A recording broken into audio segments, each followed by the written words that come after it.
bahwa surat itu meskipun tadi mencoba dihaluskan, itu salah ketik ya. Nggak bisa salah ketik. Salah ketik ya cacat formil namanya. Kalau formilnya sudah salah, pasti belakangnya juga salah. Semua kita sudah melampaui sidang sebelum kesimpulan. Kesimpulan nggak ada sidang, cuma kita serahkan saja. Ya. Jadi bisa dikatakan ini akhir dari sidang pra-peradilan. Apakah nanti akan ada pra-peradilan yang lain, kita nggak tahu. Tapi yang jelas tadi kita sangat senang ya, karena paling tidak bisa menjebak ya, bisa menjebak ahli dari sana. Nggak menjebak dalam tanda kutip. Menjebak itu di bagian mana, Bang? Ya, nanti ya kita jelaskan. Jadi gini, perdebatan mengenai KUHP lama dan KUHP baru itu perdebatan yang tidak selesai. Kami dari awal standing mengatakan yang harusnya digunakan adalah KUHP yang baru. Kenapa? Karena proses penyidikan bagi kami itu sudah selesai, yaitu ketika berkas dinyatakan lengkap atau P21. Tindakan setelah itu ada tindakan tambahan untuk misalnya menyerahkan berkas-berkas dan kemudian melimpahkan termasuk juga para tersangka. Itu bukan bagian dari penyidikan lagi menurut kami. Karena bukan bagian penyidikan lagi, maka harusnya menggunakan KUHP yang baru. Ketika kemudian pihak termohon dalam hal ini penyidik Polda Metro Jaya mengatakan menggunakan KUHP yang lama, bagi kami salah. Dan ini didukung oleh fakta yang tidak terbantahkan sesungguhnya, bahwa sebagai contoh adalah surat penangkapan dan surat penahanan. Surat penangkapan dan penahanan mereka yang dikeluarkan oleh penyidik itu menyertakan pasal-pasal dalam KUHP yang baru semua. Bahkan mungkin dalam satu surat penangkapan dan penahanan itu ada kira-kira 7-8 pasal. Memang pasal transisi dicantumkan, tetapi masalahnya adalah dia sama sekali tidak mencantumkan pasal dari KUHP yang lama. Nah, itu artinya dia sendiri mengakui bahwa itu adalah KUHP yang baru sesungguhnya yang harus digunakan. Dan kalau misalnya dia berpandangan bahwa yang harus digunakan KUHP lama, begitu ya pandangan dari Polda Metro dan ahli, maka surat penangkapan dan penahanan itu cacat formil. Yes, clear. Cacat formil. Jadi menurut saya majelis hakim harus mempertimbangkan ini seperti maju kena mundur kena. Menggunakan KUHP baru mereka harusnya kalah, menggunakan KUHP lama mereka harusnya kalah juga. Ya. Itu yang paling penting. Dan tambahan fakta lagi adalah ketika pra-peradilan ini dilaksanakan, sudah terjadi pelimpahan berkas perkara pokok sesungguhnya. Kalau dalam rezim KUHP yang lama, itu perkara pra-peradilannya berhenti. Ini buktinya tidak. Jalan terus.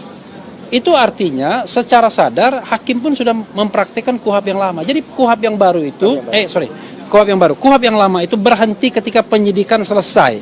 Itu saja. Penyidikan selesai kapan? Yaitu ketika berkas dinyatakan lengkap atau P21. Jadi tindakan setelah berkas dinyatakan lengkap P21 itu bukan tindakan penyidikan, tapi tindakan tambahan dalam hal ini pemberian berkas. Sama dengan orang mengatakan, kemarin siapa yang mengatakan? Antara produksi dan delivery. Ya. Ketika kita, Mas Roy ya? Bukan ya Pak Didit. Oh Pak Didit. Ya ahli. Jadi kalau kita memproduksi barangnya sudah jadi, lalu pemesannya kan membutuhkan delivery kan? Pertanyaannya adalah delivery itu apakah tindakan produksi? Bukan. Itu tindakan tambahan setelah produksi. Sama seperti ketika proses penyidikan. Ketika berkas sudah dinyatakan lengkap P21, selesai proses penyidikan. Nah sekarang tinggal delivery-nya. Delivery-nya adalah delivery berkas, delivery barang bukti, dan delivery tersangka. Karena itu menurut saya ini telak. Ya, mudah-mudahan hakim menangkap ini secara clear, karena kita lihat hakimnya sudah sangat mengerti, sangat pandai, dan bisa mengkonstruksikan kasus dengan baik. Itu yang ingin saya tambahkan. Ada pertanyaan nggak? Kalau misalnya tadi juga sempat debat soal ada kesalahan dan juga adanya cacat formil, itu tadi apa yang dijadikan sorotan di situ? Ya justru itu. Jadi mereka mengatakan bahwa tindakan yang mereka akan mengatakan tindakan penyidikan mereka, tindakan penangkapan dan penahanan itu menggunakan KUHP yang lama, Undang-Undang Nomor 8 Tahun 1981. Tetapi di dalam suratnya sendiri mereka menggunakan KUHP baru, Undang-Undang 20 2025, dan mereka deny itu. Kalau mereka deny itu, ya kan, mereka mengatakan maksud kami adalah KUHP yang lama, maka surat itu cacat formil. Kalau kita bicara formil dan material dalam sebuah tindakan hukum, kalau dia formilnya salah, maka materialnya nggak perlu diperiksa lagi. Artinya telak ini, artinya materialnya sudah pasti salah karena formilnya salah. Nah, artinya bahwa penahanan, penangkapan itu bisa dikatakan ilegal, tidak absah, tidak sah, dan karena itu harus dibatalkan. Itu maknanya. Harus. Ada satu poin penting dari rangkaian persidangan hari ini, yaitu adalah pendapat ahli yang diajukan oleh Polda Metro Jaya secara tegas dan clear mengatakan bahwa surat perintah penangkapan, surat perintah penahanan itu cacat formil. Dan kalau dia cacat formil, maka berdasarkan pasal 77 KUHP lama, yaitu pra-peradilan, maupun pasal 158 KUHP yang baru terkait kewenangan pra-peradilan, maka ketika upaya penangkapan penahanan diterbitkan dengan menggunakan surat yang cacat formil, maka disitulah kewenangan hakim tunggal pra-peradilan untuk menyatakan bahwa upaya paksa berupa penangkapan penahanan tersebut tidak sah. Karena objek pra-peradilan itu yang diuji bukan materialnya, tapi yang diuji adalah aspek formilnya. Kan sah tidaknya, bukan benar atau tidaknya. Kalau benar ya mereka merasa benar. Tapi kalau sah tidaknya, berarti itu aspeknya aspek formil. Dan tadi ahli mengatakan yang diajukan oleh Polda Metro Jaya bahwa surat perintah penangkapan, surat perintah penahanan itu cacat formil. Saya kira dengan ahli justru yang dihadirkan dari Polda Metro Jaya mengatakan cacat formil, berarti sebenarnya sudah kelihatan bahwa hakim akan mengabulkan permohonan pra-peradilan kami, insya Allah, karena surat perintah penangkapan, surat perintah penahanan tersebut telah cacat formil, dianggap tidak sah secara hukum acara pidana. Itu aja dari saya. Oke. Ya, sekali lagi kita mengaturkan terima kasih yang sebesar dan puji syukur alhamdulillah kepada Tuhan Yang Maha Kuasa Allah Subhanahu wa taala bahwa hari ini itu banyak kejadian yang luar biasa. Kenapa banyak ya? Kita tahu semua, seharusnya jadwal sidang itu adalah pagi hari jam 9 seperti biasa. Tapi karena kemarin diputuskan karena ada sidang yang lain, termasuk juga ternyata ruangan tadi juga dipakai, ada kasus yang sangat heboh, kasus yang terjadi di Kalibata dengan korban dari teman-teman dari Mata Elang tadi dengan polisi tadi cukup ramai. Saya yang datang jam 1 di sini tadi, saya sudah balik lagi jam 1, ternyata belum dimulai, baru dimulai setengah 2. Nah itu satu hal yang sangat menguntungkan bagi kami ya, karena saya, Bang Refli, juga Mbak Aya tadi ya, Bu Soraya tadi juga sempat kita memberikan penguatan dan membersamai Dr. Tifausia Tiasuma yang hari ini mendengarkan dakwaan untuk pertama di Pengadilan Negeri Jakarta Timur. Saya tidak akan komentar tentang dakwaannya Dr. Tifa ya, karena itu nanti tugas dari kuasa hukum masing-masing. Tetapi saya sangat senyum mendengar dakwaannya Dr. Tifa. Dan yang kedua adalah ketika di sini saya berkali-kali juga senyum karena ini telak ya. Sebenarnya ini telak ya. Karena harusnya seorang ahli itu dihadirkan, tentu ahli itu tidak akan bisa 100% objektif. Pasti dia berkepentingan terhadap siapa yang mengundang. Dan ternyata ahli tadi ya Pak Aristo Pangaribuan itu ternyata justru sangat menguntungkan pihak kami ya, karena menyatakan bahwa surat itu meskipun tadi mencoba dihaluskan itu salah ketik ya, nggak bisa salah ketik ya, cacat formil namanya. Kalau formilnya sudah salah pasti belakangnya juga salah, dan itu benar sekali, tidak hanya pencantuman KUHP baru di dalam surat, tapi juga ada pencantuman kalimat tentang pemeriksaan 1 kali 24 jam, dan itu tidak terjadi, tidak ada. Berarti itu bisa dimasukkan juga oleh teman-teman lawyer, baik Mas Refli, Mas Gafur, Mbak Aya, dan juga nanti teman tim yang lain, ada Pak Yasena juga. Itu ada suatu keterangan palsu atau sikap palsu lah, pokoknya itu. Ya. Dan yang jelas, global dari itu semua, sebenarnya tadi coba ditanyakan oleh Mas Refli dan juga Mas Gafur. Sidang pra-peradilan ini berjalan dan menunda pokok perkara aslinya. Pokok perkara utamanya, kalau dia tertunda, itu berarti menggunakan KUHP baru. Kalau menggunakan KUHP lama, pra-peradilan lah yang kemudian disuruh ditabrak berhenti, langsung jalan. Nah ini jelas. Makanya dengan adanya konsekuensi dari KUHP yang baru ya. Nah saya kemudian menyatakan sekali lagi terima kasih ya, teman-teman bisa menilai sendiri ya. Hanya kita tunggu nanti insya Allah ya Pak Hakim Tunggal itu benar-benar menggunakan rasio dan menggunakan akal pikiran yang insya Allah kita doakan semoga beliau benar-benar clean ya dalam menyusun putusan yang nanti insya Allah akan dibacakan pada hari Selasa tanggal 2 Juli yang akan datang. 7 Juli ya yang akan datang. Oke, tadi mungkin pertanyaan soal cacat formil itu istilahnya kan lahir dari pemohon ya. Jadi pertama saya dihadirkan sebagai ahli untuk menjelaskan rangkaian upaya paksa yang dilakukan setelah P21 tadi. Yang pertama saya jelaskan bahwa rangkaian upaya paksa yang dilakukan oleh penyidik itu memiliki justifikasi, memiliki basis. Karena penyidikan itu belum selesai, baru selesai penuh itu ketika pelimpahan tahap 2, yaitu secara fisik diserahkan ke kejaksaan yang pertama. Yang kedua, soal cacat formil itu sebenarnya definisi yang diberikan oleh pemohon, ya, cacat formil. Tapi kan itu ditanya soal kalau ada surat, kemudian surat itu menjelaskan tentang dasarnya adalah KUHP baru, sedangkan yang kita pakai adalah KUHP lama, ya, apakah itu sebuah kesalahan? Ya, kesalahan, tetapi apakah kesalahan itu ya, cukup, ya, derajat kesalahan itu cukup untuk membatalkan semua tindakan penegakan hukum? Saya jawab tidak. Kenapa? Karena kesalahan itu adalah sebuah kesalahan yang minor.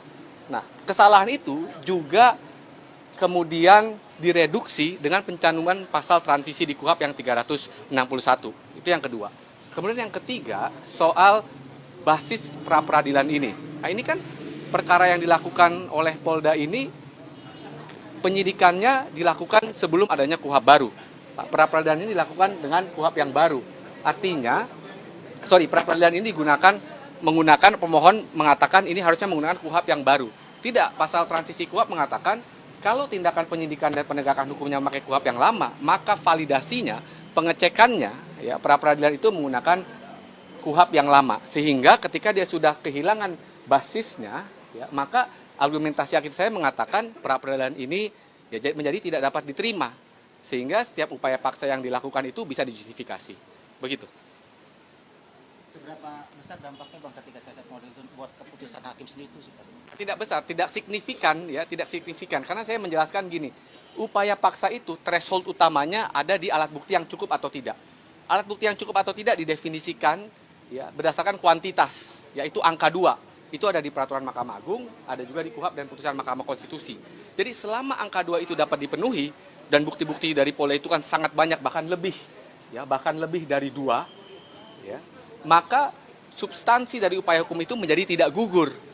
Jadi kesalahan tadi pengetikan mestinya Undang-Undang 881 menjadi Undang-Undang 20 2005 dengan pasal transisi itu, ya ada bentuk kesalahan. Tapi kesalahan itu sangat tidak signifikan untuk membatalkan seluruh upaya paksa yang dilakukan oleh Polda Metro Jaya.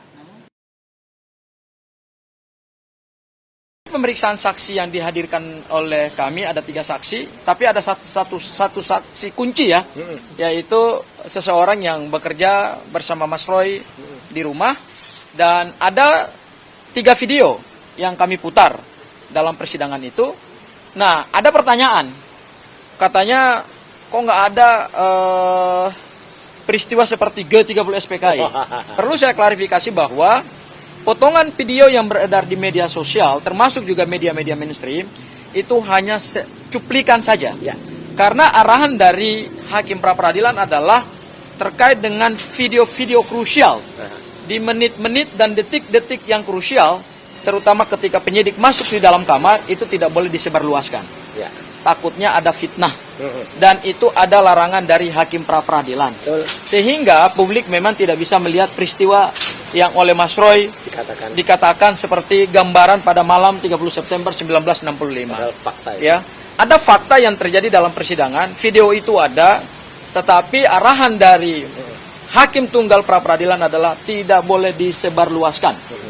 Bahkan hakim juga mengingatkan kepada media-media mainstream terhadap video detik-detik yang kata Mas Roy menggambarkan peristiwa seperti malam G30 SPKI itu memang akhirnya kan tidak terpublikasi. Ya.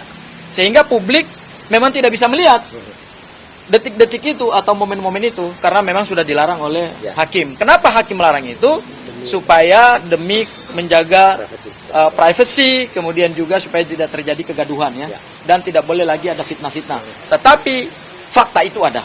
Dan fakta itu kemudian akan menjadi salah satu pertimbangan dari hakim pra-peradilan. Itu hal yang pertama. Supaya clear ini, Mas Roy ya.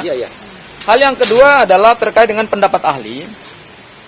pendapat ahli yang kami ajukan itu tentu confirm bahwa penangkapan, penahanan, penggeledahan yang dilakukan pada tanggal 19 Juni 2026 Tidak sesuai. pada pagi hari sekira jam 7 di rumah Mas Roy itu tidak sesuai, ya. Dan kemudian kami kaget juga bahwa ahli yang dihadirkan oleh Polda Metro Jaya ini menarik. justru mengkonfirmasi bahwa surat perintah penangkapan, surat perintah penahanan, ya, yang mencantumkan pasal-pasal berdasarkan Undang-Undang Nomor 20 Tahun 2025 atau kita sebut dengan KUHP baru, sementara pendapat hukumnya beliau adalah tetap menggunakan KUHP lama, tetapi rujukan hukumnya di dalam surat perintah penangkapan menggunakan KUHP baru, sehingga pendapatnya clear dan clean bahwa itu cacat formil. Dan kalau itu cacat formil, maka tentu secara hukum acara pidana berdasarkan kompetensi dari pra-peradilan yang diatur dalam pasal 158 KUHP yang baru maupun juga pasal 77 KUHP yang lama, Undang-Undang Nomor 8 Tahun 1981, terhadap perintah penangkapan, perintah penahanan yang menggunakan surat yang cacat formil, maka kewenangan lembaga pra-peradilan adalah menyatakan batal demi hukum atau setidak-tidaknya tidak sah. Dan mudah-mudahan kami yakin dan percaya bahwa berdasarkan fakta persidangan, baik keterangan saksi, kemudian keterangan ahli dari kedua belah pihak, ya, dan kami menghargai ahli yang dihadirkan oleh Polda Metro Jaya, ternyata masih ada ahli yang objektif. Meskipun setelah itu dia keluar, dia mengkoreksi lagi gitu loh. Tapi pernyataan dia kan sudah dicatat oleh panitera dan itu sudah menjadi fakta persidangan, ya. Entah mungkin karena baru merasa sadar bahwa oh ya saya ini kan dihadirkan oleh Polda Metro Jaya ya. Kok kenapa saya membenarkan mereka ya? Aduh ya. Jadi memang terlihat ada pesanan gitu ya. Tapi seorang ahli yang sudah dihadirkan dalam persidangan dan sudah memberikan keterangan itu di bawah sumpah itu adalah fakta persidangan. Dan terakhir, Mas Roy, ada pertanyaan kemarin. Kenapa kami mengambil langkah pra-peradilan ini? Betul. Langkah pra-peradilan ini adalah untuk mengkoreksi sekaligus memvalidasi, ya, penangkapan, penahanan, penggeledahan, dan satu lagi, kami kemarin hari Kamis ya Mas Roy ya, ini saya umumkan saja karena nanti saya jelaskan lebih detail. nanti dijelaskan lebih detail oleh Mas Roy karena sudah disepakati juga untuk diumumkan ke publik bahwa kemarin kami juga sudah mendaftarkan permohonan pra-peradilan yang baru, ya. Jadi kami sudah mengajukan lagi permohonan pra-peradilan yang baru untuk menguji sah tidaknya penetapan tersangka pasal 32 Undang-Undang ITE. Dan permohonan tersebut sudah diregistrasi di Pengadilan Negeri Jakarta Selatan dan jadwal persidangannya juga sudah keluar pada hari Jumat tanggal 10 Juli 2026 yang akan datang. Ya, kami kenapa mau mengajukan uji terhadap pasal 32? Karena kami berangkat daripada uraian peristiwa pidana yang ada dalam surat dakwaan Butiva kemarin yang dibacakan oleh Jaksa Penuntut Umum pada Pengadilan Negeri Jakarta Timur itu ternyata tidak sesuai dengan yang selama ini diglorifikasikan oleh pendukung Pak Jokowi, Para termul. ya, ya Mas. Termasuk juga tim kuasa hukumnya Pak Jokowi. Jadi kami ingin melihat apa sih bukti yang dimiliki oleh mereka. Dan meskipun kami belum menerima surat dakwaan untuk Mas Roy, tapi berkaca dari surat dakwaan Butiva yang kemarin sudah dibacakan dan terbuka kepada umum, kami menilai bahwa penggunaan pasal 32 Undang-Undang ITE dalam perkara pidana ini karena ancaman pidananya berat. Itu 8 tahun. Ya. Ternyata itu jauh sekali dari faktanya. Tinjauan kembali status penahanan terdakwa Roy Suryo sebagai residivis. Nyambung tadi rekan-rekan semua bahwa pada saat putusan Prapit yang akan dilaksanakan oleh Pengadilan Negeri Jakarta Selatan, maka kami bersepakat juga akan melakukan penyuratan secara terbuka dan penyuratan secara fisik kepada Mahkamah Agung. Yang mungkin konkretnya nanti setelah Prapit kita lihat seperti apa. Karena gini, kalau ada Prapit lagi yang akan dilaksanakan oleh tim Roy Suryo, otomatis harus segera dimasukkan ke dalam tahanan. Kenapa? Ketika Prapit dibacakan dan itu tidak menang atau kalah, kemudian ada niatan lagi untuk memprapit, itu harus segera dilakukan penahanan. Itu sudah wajib itu. Itu sudah harus dikembalikan ke dalam tahanan. Kenapa? Itu sudah praktek penyalahgunaan hukum namanya. Praktek penyalahgunaan hukum itu tidak boleh dilakukan. Bahwa kemudian tidak dibatasi oleh waktu Prapit itu, iya. Tetapi itu kan praktek yang kami anggap bahwa itu sudah unprocedural. Artinya, kenapa? Karena ini akan menjadi presiden buruk nantinya pada penegakan hukum kita. Maka dengan itu kami akan melakukan surat terbuka nanti yang kami sudah susun, tetapi hari ini belum kami bacakan, mungkin setelah nanti pra-peradilannya diputuskan, maka kami akan mengajukan permohonan perhatian hukum dan tinjauan kembali status penahanan terdakwa Roy Suryo sebagai residivis. Ya, jadi itu yang mungkin akan kami mohonkan kepada Mahkamah Agung nanti setelah adanya putusan Prapit. Karena kami sangat menghormati setiap proses hukum yang ditegakkan di negara Kesatuan Republik Indonesia. Nah, untuk itu ada tambahan, mungkin Pak Suhadi masih mau menambahkan kronologinya. Silakan. Jadi sekali lagi, saya tidak menyusup. Karena saya bukan maling ayam, maling panci. Kalau saya jadi maling panci, saya menyusup di tempat gelap ya.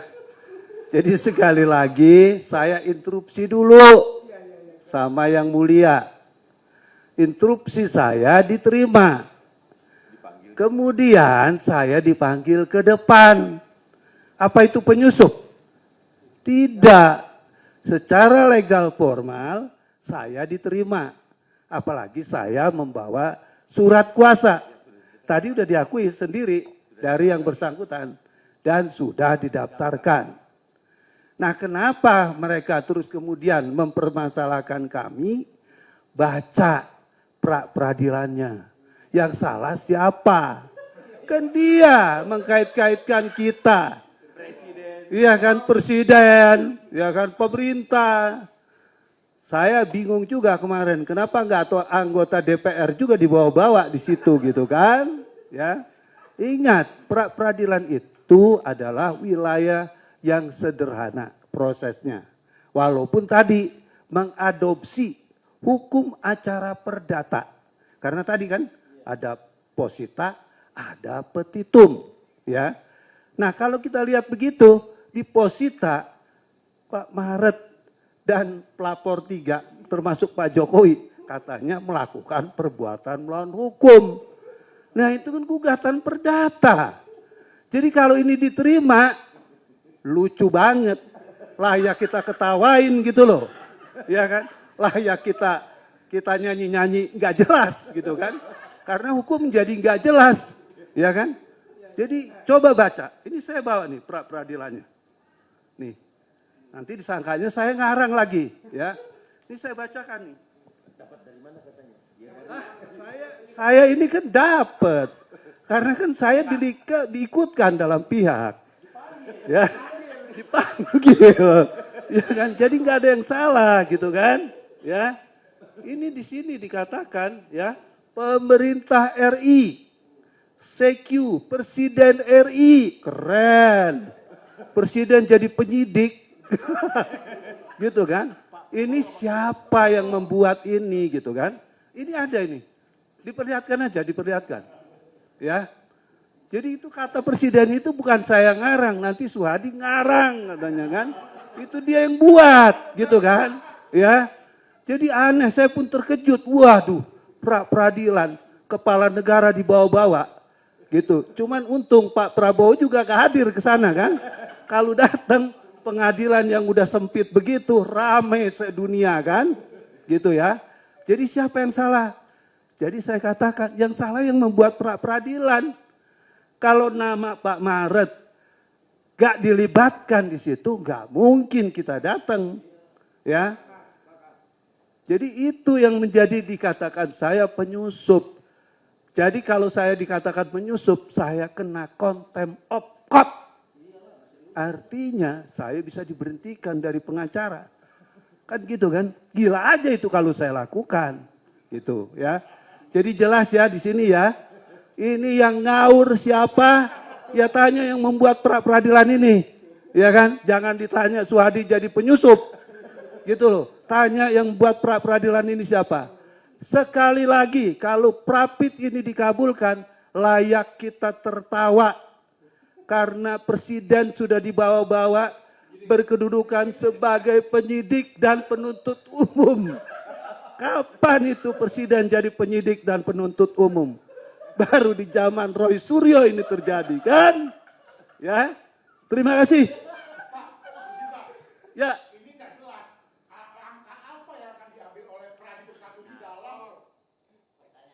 Oke, kita akan somasi Roy Suryo. Karena saya udah dikatakan jadi penyusup. Ini teman saya sampai bingung. Apa? Oh ya, oke. Satu. Ya, tadi saya sudah sampaikan di depan bahwa dalam rangka ketenangan proses persidangan, hal ini mungkin belum kami lakukan tindakan hukum, tetapi pasti akan ada tindakan atau counter dari kita. Yang pertama adalah konferensi pers ini terkait pemanggilan penyusup yang dicantumkan namanya dalam Prapit. Kemudian langkah konkretnya, karena kita bukanlah mereka yang tidak memahami dikit-dikit lapor, lecumanan dilapor, nanti Maret sama dilapor, ya kan? Padahal kami cuma melaporkan memang persoalan ini dalam rangka diskriminasi yang dilakukan oleh orang-orang yang saat ini menjadi terdakwa kepada Bapak Presiden ke-7. Namun efeknya itu dilaporin semua sama mereka. Jadi kalau mereka menuding bahwa kita adalah tukang lapor, salah. Kita cuma sekali melapor. Boleh dicek ada laporan lagi nggak dari Pradi Bersatu? Nggak ada. Pradi Bersatu nggak melaporkan lagi apa-apa. Yang dilapor semua relawan kita. Teman-teman kita dilapor semua. Baik dari YouTuber Nusantara, kemudian udah banyak unpacking dan lain-lain. Itu banyak sekali dilaporkan. Jadi kita bukan tukang lapor. Yang tukang lapor itu mereka. Kita melaporkan karena kita adalah melihat ada diskriminasi yang dilakukan oleh teman-teman yang sudah jadi terdakwa kepada Bapak Insinyur Joko Widodo. Clear. Dan kalau ini kita akan pertimbangkan. Karena kita ngapain kita melapor kalau pers conference. Kita kalau mau melapor nggak perlu ke pers conference. Nanti kita langsung lapor saja. Tetapi kita pertimbangkan, kata Pak Suwadi tadi sudah akan mensomasi. Tapi ini adalah pembelajaran. Ini hanyalah khusus konferensi pers ini adalah menjawab tudingan yaitu penyusup. Ya, kita jawab hari ini dengan konferensi pers lebih elegan tentu dan memberikan pembelajaran agar disinformasi di masyarakat bahwa ada penyusup itu tidak ada. Seperti itu. Akhir ya dari saya. Assalamualaikum warahmatullahi wabarakatuh. Waalaikumsalam warahmatullahi wabarakatuh. Pertama-tama terima kasih sekali lagi atas kebersamaan yang sudah ada dan sampai dengan hari terakhir ya persidangan pra-peradilan yang pertama. Saya berani katakan dengan tegas sekarang. Pra-peradilan yang pertama pada hari Jumat tanggal 3 Juli 2026 ini sebelum nanti putusan pada tanggal 7 hari Selasa yang akan datang. Nah, saya ingin menyampaikan juga ada beberapa pertanyaan teman. Mas itu tadi ngapain kok sebelum selesai kok beberapa kuasa hukum maju ke depan bisik-bisik dan hakim mengatakan oh ini kan sudah selesai. Jangan dianggap apa, itu adalah permohonan dari tim kuasa hukum kami untuk melihat kembali ya berkas-berkas yang mungkin kemarin agak sempat belum dicatat dan detail, makanya hakim tunggal tadi mengatakan jangan difoto ya gitu karena itu hanya boleh. Iya, karena itu akan berguna bagi kita semuanya. Ya, kalau ada berkas yang diajukan supaya tidak ada lagi nanti misalnya ada pengajuan berkas lagi tapi ternyata berkasnya beda atau timbul misalnya nanti surat penangkapan, surat penahanan dan termasuk surat termasuk yang barang bukti itu berubah. Siapa tahu berubah yang kemarin pakai kuhab baru ternyata diubah menjadi kuhab lama supaya dicocok-cocokkan. Nah, ini kan nggak boleh terjadi. Meskipun kita nggak boleh suudzon begitu. Ya, tapi yang jelas adalah hari ini kita sudah sampai di ujung dan ini hari Jumat yang berkah dan tadi sudah dikatakan oleh Pak Abdul Ghafur Sangaji ya, kita sudah mendaftarkan kembali pra-peradilan yang kedua. Pra-peradilan yang kedua yang nanti akan mempertanyakan ya tentang bagaimana penetapan tersangka yang menggunakan Undang-Undang ITE. Karena kita tahu semua, Undang-Undang Informasi dan Transaksi Elektronik itu dibuat atas kebutuhan mendesak negara Republik Indonesia untuk persoalan ekonomi e-commerce waktu itu. Jadi singkatnya waktu itu kita tuh hampir di-ban oleh semua negara ya. Karena apa? Karena kita belum punya undang-undang tentang transaksi elektronik. Maka undang-undang itu digagas oleh 2 kampus, yaitu kampus UI di Jakarta dan kampus ITB, kampus Unpad di Bandung ya. Jadi ada Cyber Law dan juga ada IETE, Informasi Elektronik dan Transaksi Elektronik. Kebetulan saya ada di dalam tim gabungan itu bersama Prof Henry Subianto ya, Prof Henry selaku staf ahli dari Menteri Kominfo waktu itu. Kominfonya masih bernama Komunikasi dan Informasi, masih zaman Pak Samsumar. Itu tahun 2003. Jadi kita tahu persis ternyata undang-undang ini salah gunakan. Bahkan pasal 32 dan 35 itu cacat betul kalau itu digunakan untuk menyelesaikan saya dan juga Dr. Tifa. Karena tidak ada rekayasa elektronik yang kita lakukan, rekayasa dokumen nggak ada. Bahkan saya pun tidak ada yang mengunggah atau mengupload. Maka kemarin saya juga mengerti kalau teman-teman dari Ikatan Jurnalis Televisi Indonesia sangat mempertanyakan dan bukan menggugat ya, tapi mungkin akan mempersoalkan tayangan-tayangan TV yang dijadikan bukti. Tayangan TV itulah hak demokrasi, itulah hak media untuk kemudian menyampaikan. Kalau semua media tiba-tiba bisa digugat tayangannya kan parah. Nanti pemret atau host yang ada dipanggil selaku saksi, kan rusak negeri kita. Kalau itu karena semua itu juga kalau media itu sudah ada undang-undang pokok pers, ya itu ada undang-undangnya sendiri tahun 99. Tidak bisa kemudian langsung ditarik kepada undang-undang ITE. Jadi terima kasih juga untuk media yang sudah kita bersama menegakkan itu. Artinya apa? Artinya penggunaan undang-undang ITE itu sangat tidak tepat.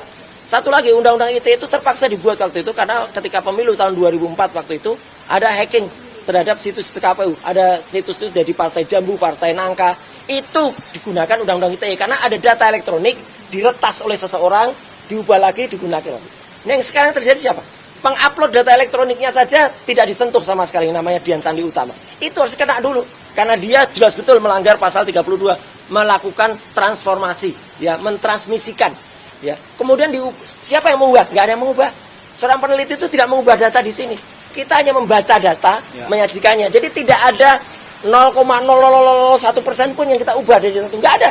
Kalau tampilannya beda, lah itu namanya adalah tampilan. Sama seperti Bapak dan Ibu sekalian. Misalnya mohon maaf nih, saya pakai contoh Bu Soraya. Bu Soraya periksa, maaf nih ya Bu, periksa kandungan. Kemudian di situ diperiksa pakai USG. Kemudian di USG tampak, oh ini Ibu, maaf Ibu, positif. Ini bayinya, bagus banget. Terus kemudian bayinya, ini gerak-gerak. Apa bayi dalam kandungan Ibu ini berubah? Tidak, ini hanya dibaca. Pembacaannya kalau misalnya bayinya itu dulu hitam putih, sekarang berwarna. Ya itu adalah teknologi ELA yang saya pakai. Ya, kemudian itu adalah error level assistance yang kemudian dibacakan di sidangnya Dr. Tifa. Itu adalah hasil uji dari alat yang membaca sesuatu. Dan ini tidak mengubah sama sekali objek pokoknya. Ijazahnya Jokowi apa berubah? Tetap palsu. Ya, nggak ada yang berubah. Ya, jadi meskipun kita baca apapun, tetap. Nah, jadi itulah alasan kami untuk kemudian kami mengajukan pra-peradilan yang kedua. Ya, pada hari Jumat tanggal 10 Juli yang akan datang. Saya langsung jawab saja pertanyaannya. Apakah ini berarti ada penundaan lagi terhadap perkara utamanya saya di Pengadilan Jakarta Timur? Itu konsekuensi dari kitab hukum acara pidana yang baru. Jangan salahkan saya, jangan salahkan tim hukum saya. Kalau kemudian ya terpaksa harus menunggu. Ya menunggu putusan dari pra-peradilan yang kedua juga nanti. Itu ya, clear ya. Jadi artinya sekaligus kita umumkan, kita bocorkan langkah-langkah kita, dan itu tidak ada yang namanya buying time, nggak ada. Ini bukan buying time. Daripada nanti tiba-tiba diputus, tapi ternyata salah penerapan pasal 32 UU ITE. Padahal saya sudah terlanjur putus. Itu persis kayak tragedi Sengkon dan Karta, ya, yang sudah diputus dulu, kemudian ternyata setelah dilihat-lihat, waduh ternyata ada kesalahan di dalam putusan sidang yang dulu. Kan sayang. Sebelum putusannya kemudian dibuat di pokok utamanya, kita koreksi, kita benarkan dulu dalil-dalil yang sudah disampaikan, bahkan gugatan ataupun dakwaan yang kemarin di dalam dokter. Dan kemarin kan kalau teman-teman lihat dakwaannya Dr. Tifa, banyak sekali, ya, lebih dari 20 barang-barang bukti. Itu yang terkait dengan Dr. Tifa cuma berapa? Cuma 5. Yang terkait dengan saya juga kalau nggak 5, kalau nggak 6. Semuanya terkait dengan siapa? Dr. Eng, Siolanjian Lipar M. Eng, dokter palsu itu. Nah, kalau dokter palsunya itu sudah di RJ, sudah di SP3, harusnya itu juga gugur semuanya, gitu loh. Dan tidak ada yang terkait dengan kami secara langsung, apalagi itu yang banyak kan S, terus balik. Nah, itu kan nggak masuk kita semuanya. Kenapa itu masih dibacakan di Dr. Tifa? Makanya nanti ketika itu sudah kita lakukan praper semuanya, yang insya Allah itu aja menjadi bahan praper juga bagi kami, karena itu sudah diumumkan publik, ya kan gitu. Jadi itulah strategi cerdas, strategi tepat, strategi cadas yang kita gunakan ya. Memanfaatkan KUHP baru. Memanfaatkannya atau membaca KUHP baru. Melaksanakan kebaikan KUHP baru. Melaksanakan kebaikan KUHP baru. Oh, itu pemanfaatan enggak ya? Melaksanakan kebaikan dari kitab undang-undang hukum acara pidana yang baru. Itu ya teman-teman. Menurut saya atau menurut hukum Prapit itu tidak dibatasi karena belum ada aturan yang membatasi bahwa pra peradilan itu hanya bisa dilakukan sekali. Tetapi apakah bisa dilakukan untuk kedua kalinya? Nah, di sini sangat kelihatan bahwa ada niatan dari teman-teman tim kuasa hukum untuk berstrategi mengulur-ngulur waktu agar persidangan itu menjadi jauh antara Dr. Tifa dan Roy Suryo. Nah, persoalan saat ini kita lihat apakah Prapit yang kedua ini bisa diterima. Apakah tetap pemberlakuan pemeriksaan perkara lebih dari 2 kali adalah nebis in idem. Hal ini tentu menimbulkan suatu perdebatan hukum yang menarik. Bahwa apakah bisa dilakukan Prapit untuk kedua kalinya, apakah dia termasuk dalam kategori pemeriksaan perkara 2 kali, itu adalah nebis in idem dalam istilah hukum. Tetapi apapun itu, ini sudah kita lihat bahwa gejala bagaimana Roy Suryo ingin mengulur-ngulur waktu dan ingin menyaksikan apa yang terjadi di sidang Dr. Tifa. Tetapi apapun itu, strategi tetaplah strategi hukum. Kita lihat apakah yang kedua kali Prapitnya akan diterima atau nebis in idem. Pra-peradilan terkait pra-peradilan yang diajukan pihak Roy Suryo atau kuasanya atau penasihat hukumnya, hal tersebut menurut kami bahwa hal tersebut adalah otomatis menjadi strategi hukum dalam mengulur-ulur waktu yang dimana waktu persidangannya sudah sangat dekat. Karena yang pertama, selain itu, yang pertama adalah bahwa Prapit pertama itu memang error in persona karena melibatkan pemerintah, ceki Presiden Republik Indonesia, sehingga sangat besar kemungkinannya untuk tidak diterima atau putusannya ditolak. Namun pengajuan Prapit yang kedua ini berarti ada unsur untuk ada niatan bagi teman-teman penasihat hukum untuk mengulur-ngulur waktu. Terlepas Prapit tersebut tidak diatur di dalam perma ataupun sema terkait bisa diajukan berapa kali atau ada pembatasan di dalam pengajuannya. Namun pada prakteknya biasanya Prapit yang kedua itu ditolak dikarenakan yang pertama adalah itu bisa dikategorikan nebis in idem walaupun bukan peradilan, bukan pemeriksaan peradilan, tetapi pemeriksaan di tingkat pra peradilan itu juga bisa disebut sebagai nebis in idem.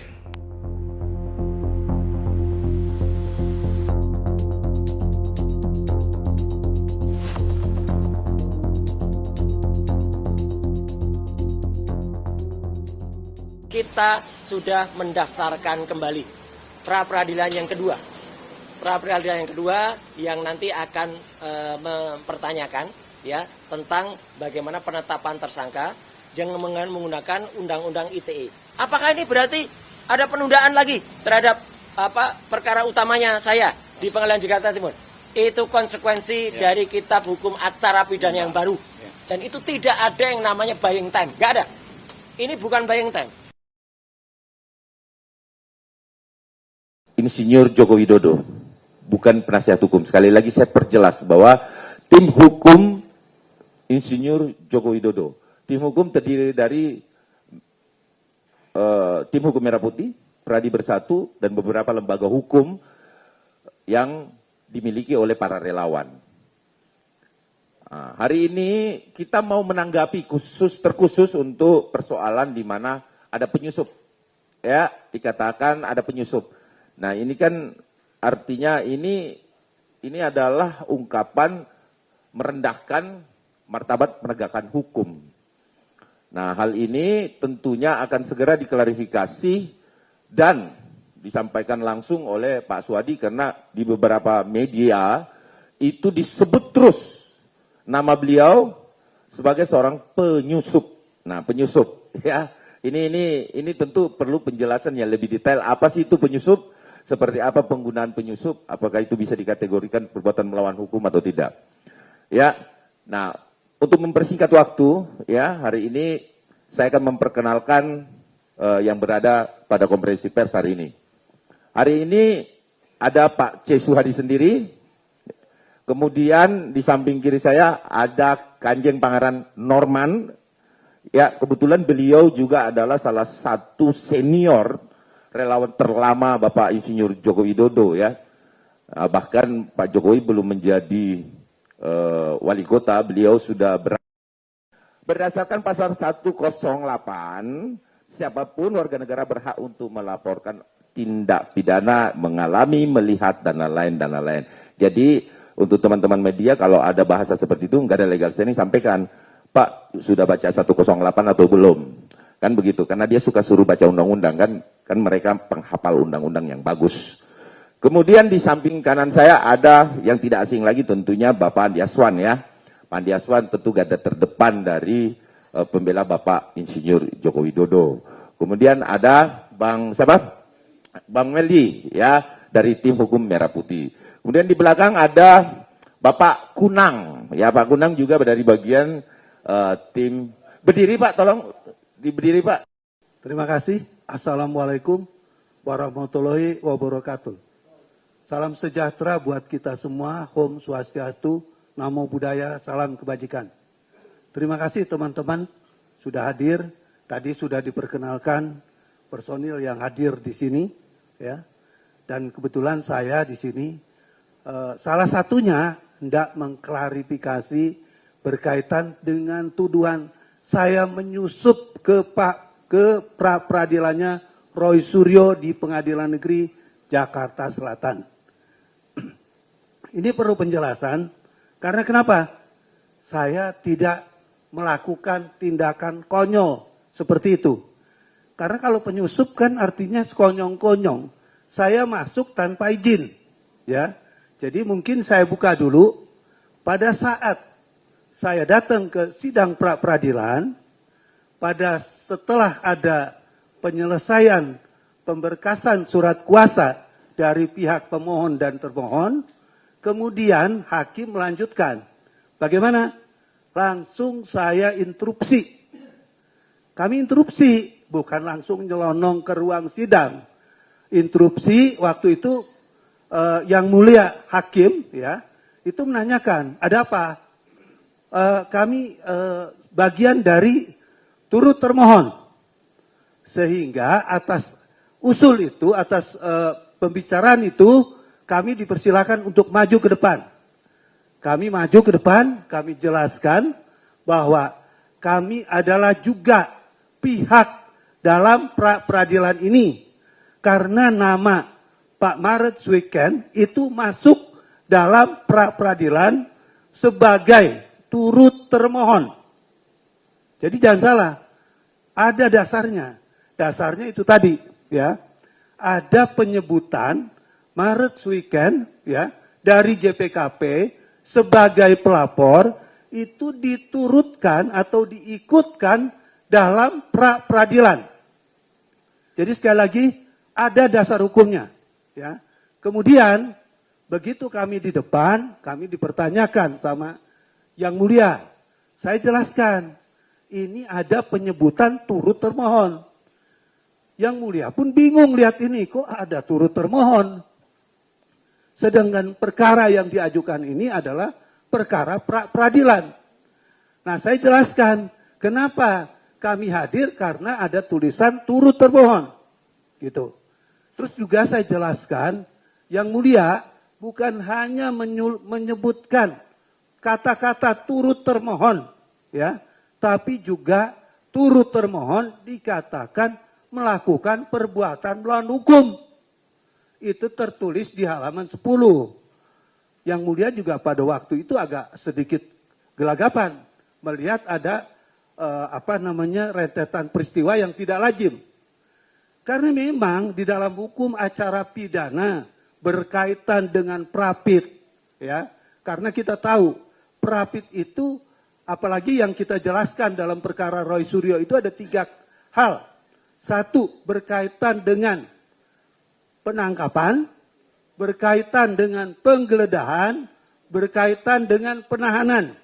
Itu yang diajukan pra peradilan.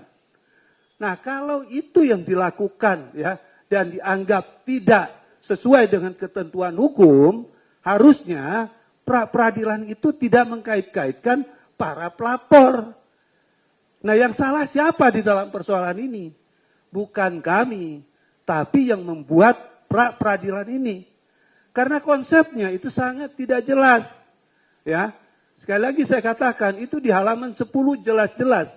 Para termohon, para turut termohon itu dinyatakan sebagai perbuatan melawan hukum karena telah melaporkan pasal 160 KUHP yang lama. Gitu. Nah, kalau dikatakan sebagai perbuatan melawan hukum, kan kita melihat bahwa di dalam pra peradilan itu adalah adopsi dari hukum acara perdata. Jadi ini juga perlu diketahui, ya, mengadopsi dari hukum acara perdata. Karena kenapa? Di dalam pra peradilan sama dengan juga yang di gugatan-gugatan biasa. Ada petitum, ada posita, dan ada petitum. Nah, di dalam positanya dikatakan pelapor ini melakukan perbuatan melawan hukum. Jelas kita nggak bisa terima dong. Makanya kita datang. Ya, itu salah satu alasan. Terus yang kedua juga, kami juga heran kenapa di dalam gugatan pra peradilan presiden diikutkan sebagai termohon. Padahal kita tahu presiden ini adalah kepala negara. Presiden itu bukan penyidik, juga bukan penuntut umum. Kalau dilihat dari skema pra peradilan yang diajukan, ini menurut saya fatal. Karena kenapa? Substansi pra peradilan, substansi peradilan itu telah mencampur urusan negaraan, bukan kepada mekanisme penyidikan benar dan salahnya. Ini yang kita kritisi juga. Makanya kita datang, kita ingin menjelaskan kedudukannya. Orang melapor berkaitan dengan masalah pelaporan. Lah, kalau nanti pelaporan tidak diterima, itu kan lain hal. Laporan berkaitan dengan pasal 160 KUHP yang lama yang dilakukan oleh Pak Maretsuken dan pelapor-pelapor lain itu diterima sebagai laporan. Karena kenapa? Karena Pak Jokowi, orang yang bersangkutan, orang yang dirugikan dalam persoalan ini, juga ikut melaporkan. Artinya laporan-laporan yang dari relawan maupun dari Pak Jokowi adalah merupakan satu kesatuan yang utuh berkaitan dengan pelaporan yang ada. Nah, kalau kita melihat pelapor-pelapor ini, kan gak ada hubungannya juga dengan penangkapan, dengan penggeledahan, dengan penahanan, ya. Tapi kenapa kita dikait-kaitkan dalam persoalan ini, ya? Itu yang kita kritisi. Karena menurut hukum harusnya perkara yang seperti ini tidak layak mendapatkan perhatian dari pengadilan. Karena kenapa? Sudah mencampur adukan antara kepentingan, ya, relawan sebagai pelapor kepada peran-peran penyidik sebagaimana yang diatur dalam undang-undang. Ya, harusnya kalau memang mau memprapitkan atau memperkarakan penyidik, peradilan penyidik, cukup penyidik kan dalam hal ini, tidak perlu melibatkan dan melebar kepada hal-hal yang tidak substantif. Ya, jadi itu yang perlu kita jelaskan di dalam persoalan ini.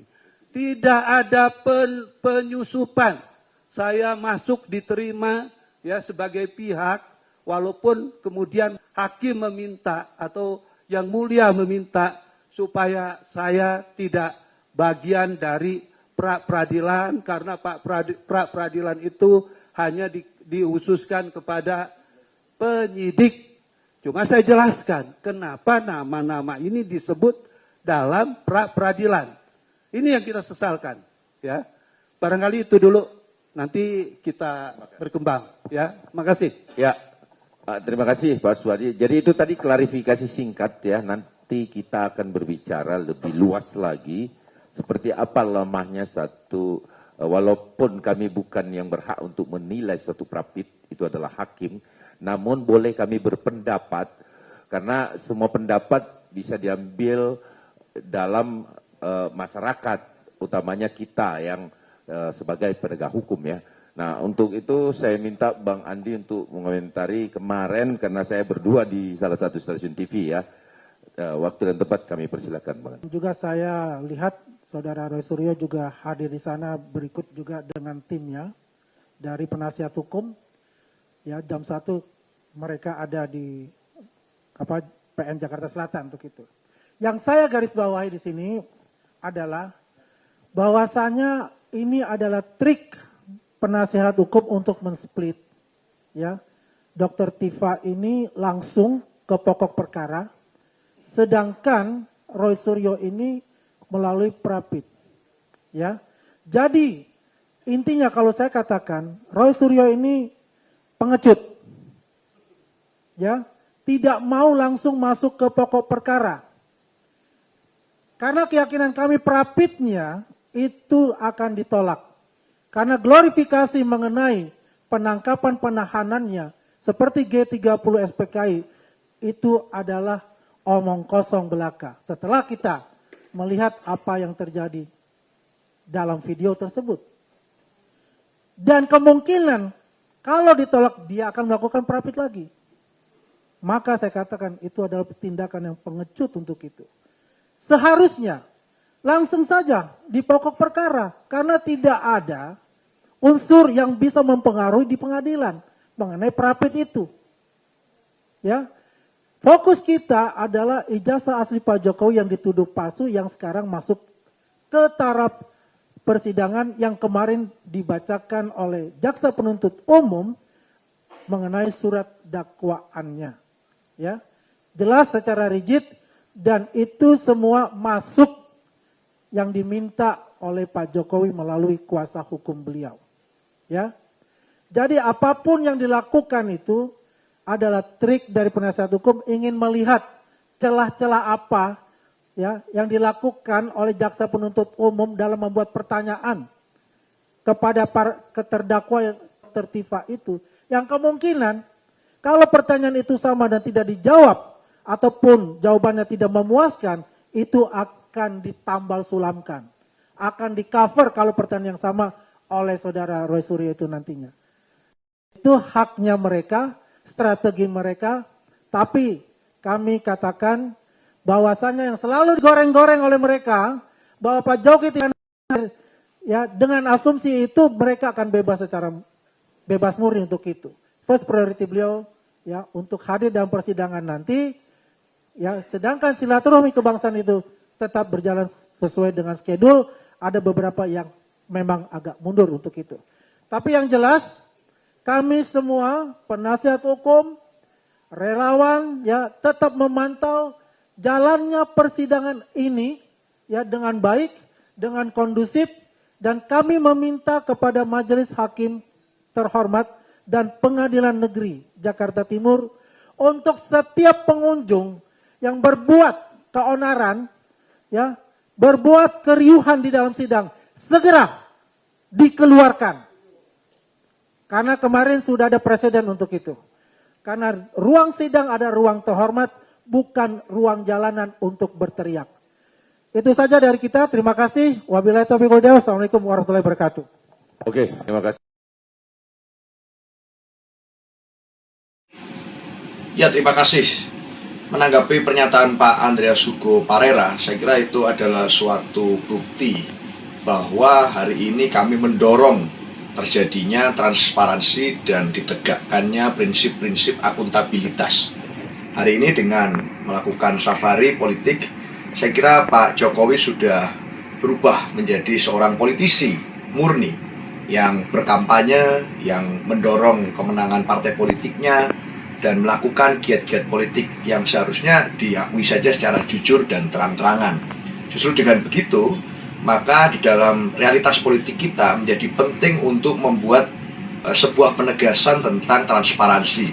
Ini adalah kesempatan terbaik bagi rakyat dimanapun berada untuk langsung menanyakan kepada beliau soal isu-isu dan berbagai kebijakan yang beliau buat saat masih menjabat menjadi presiden. Di antaranya misalnya hal-hal soal dugaan penyelewengan dan mismanagement serta berbagai dugaan korupsi di proyek-proyek mercusuar seperti kereta cepat Wus Jakarta-Bandung misalnya, yang sempat menyita perhatian publik beberapa waktu yang lalu.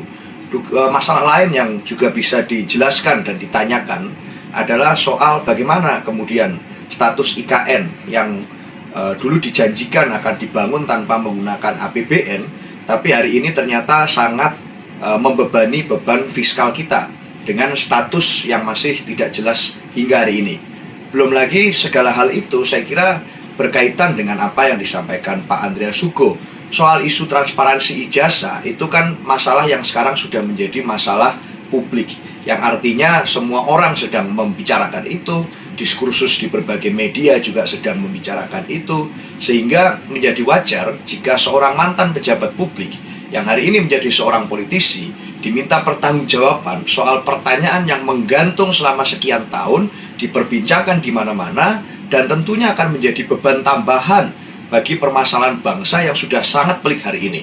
Oleh karena itu, di tengah situasi hari ini yang berbagai tantangan terjadi, beban Pak Prabowo sebagai presiden untuk menyelesaikan fiskal dan hutang luar negeri kita yang menggunung pasca pemerintahan Pak Jokowi itu hari ini semakin berdampak berat di tengah situasi geopolitik yang gak stabil, rakyat sulit, maka saya kira kesempatan untuk bertanya langsung dari rakyat kepada Pak Jokowi itu bisa digunakan pada saat beliau melakukan safari politik.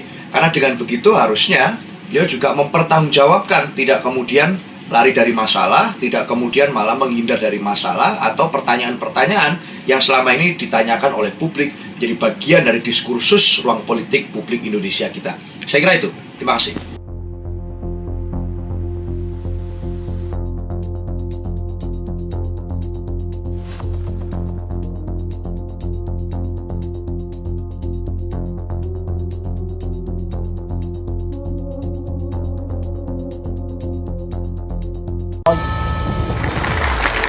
Ya, jadi Bang Andi, setelah bertemu dengan Pak Jokowi, Anda membacanya apa yang diinginkan oleh Pak Jokowi? Ingin terus datang, intens hadir, atau yang seperti Pak Firman bilang, kalau dipanggil baru saya datang, gitu?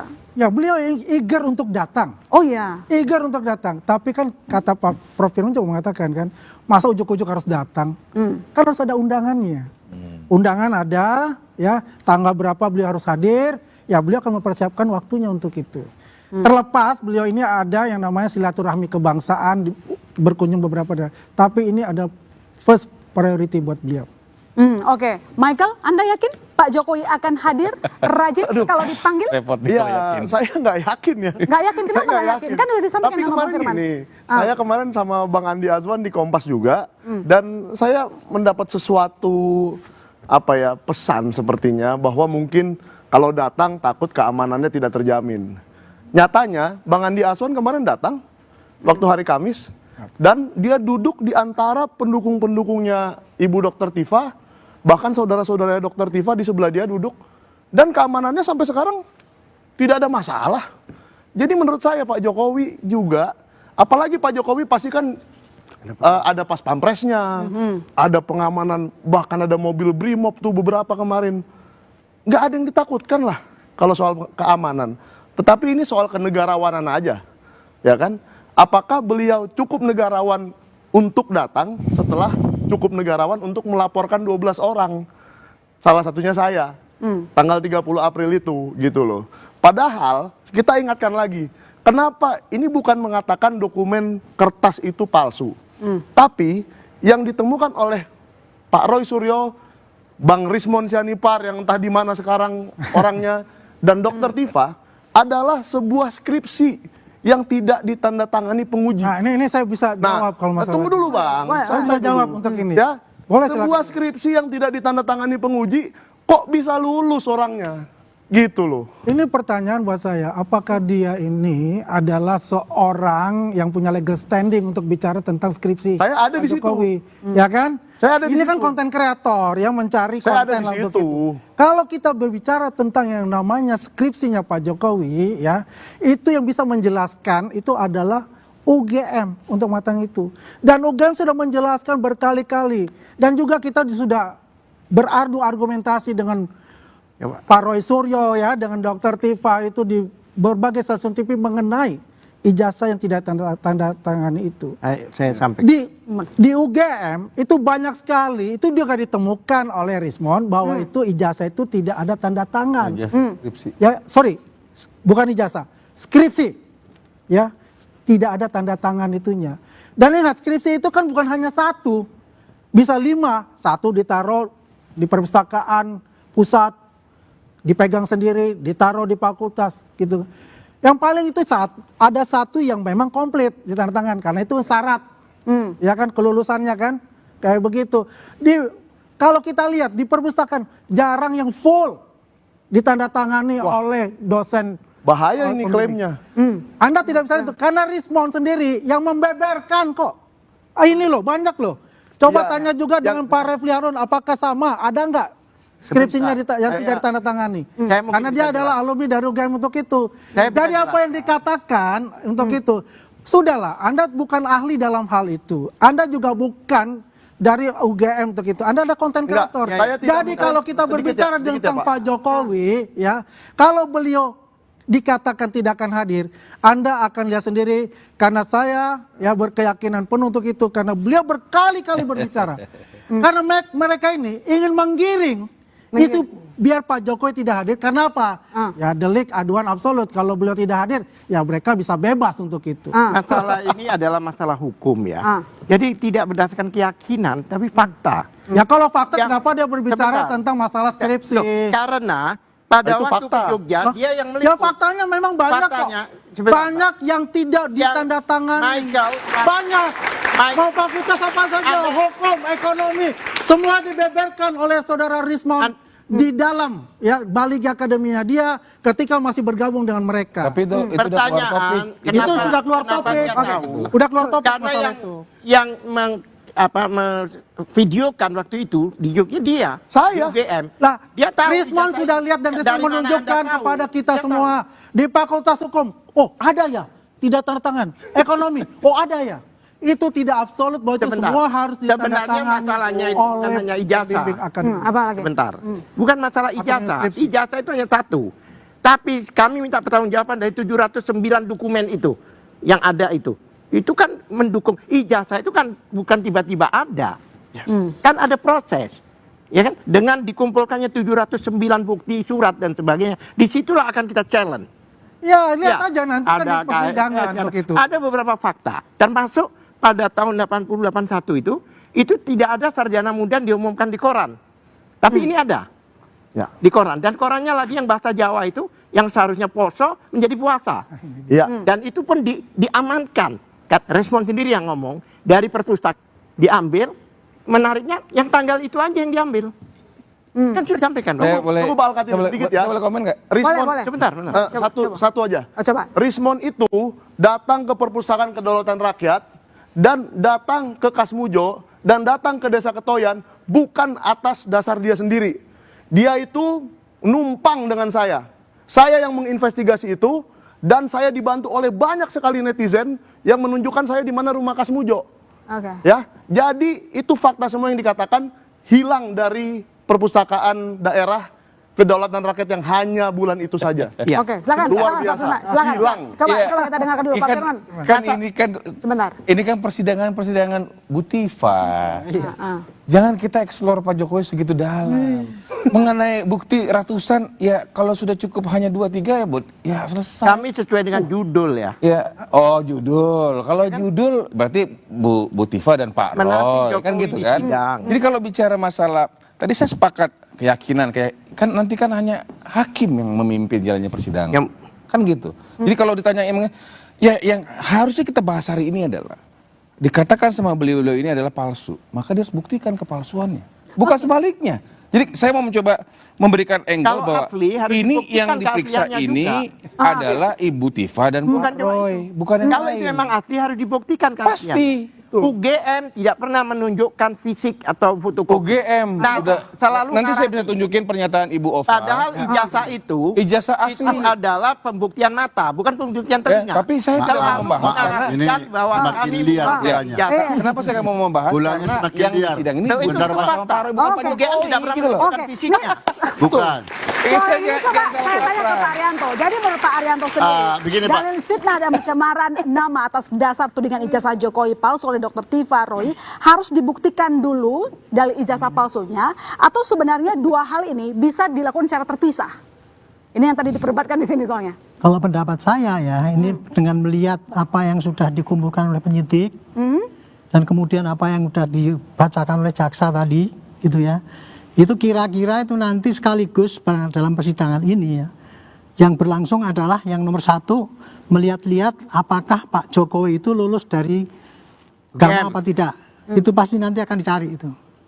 Nah, di sini perbedaan pendapat antara kubu sini dengan sana. Kalau dari sini kan tunjukin Pak Jokowi itu memang betul-betul lulus dari Gama apa enggak? Katanya. Kalau memang iya, berarti kan memang dia pasti punya ijazah kan? Iyalah. Itu gitu. Nah, sementara dari sana mana ijazahnya nggak ada, kan gitu kan? Selama ini nggak pernah dapat ijazah yang asli. Yang dibandingkan di luar sana ini buktinya begini, buktinya skripsinya nggak benar, dan itu kekekahan daripada mereka kayak gitu. Nah nanti lihat aja dari persidangan.